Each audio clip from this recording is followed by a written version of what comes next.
Good day, Jeffrey Friedman, Senior Market Strategist, RJO Futures, with my comments on stock index futures. And I always give you the word of the day. And the word of the day is going to be Japan. That's what's moving the market today and extra help globally. Now, have said that, we'll go into the details in a minute. But let's rewind at least a little bit and look at October. We broke about 8 or 9% from the beginning of October and had a correction close to 10%.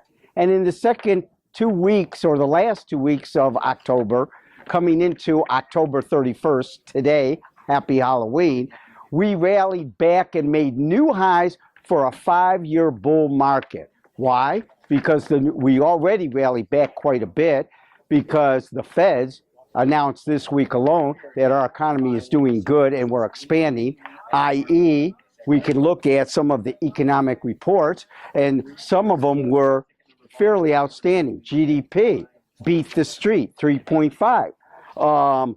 Personal income, personal spending. Well, personal spending was a little negative. Personal income went up.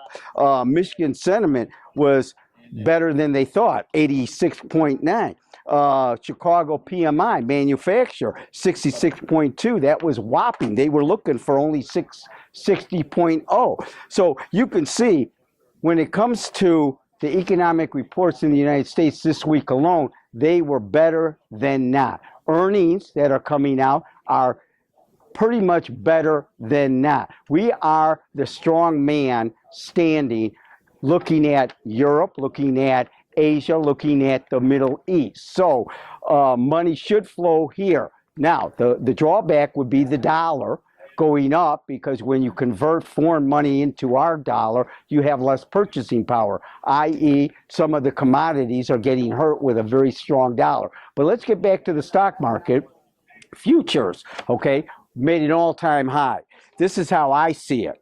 I see it on a technical chart pattern as very, very bullish, with all-time new highs made today because of Japan, which I already announced, okay? Now, we're going to pull back a little bit. We need to stay really at 2004 in the December S&P future contract. Your next support level would be 1995. A close over 2016 or 2015 would be extremely bullish, okay?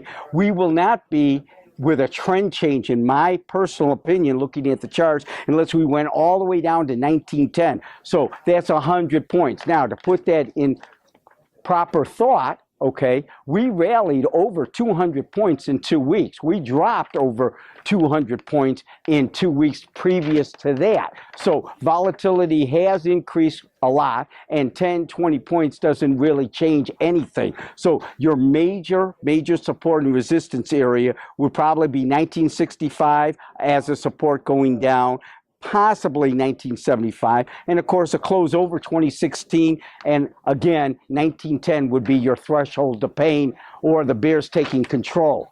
As always, good luck and good trading. Futures and options on futures may involve substantial risk and may not be suitable for all investors.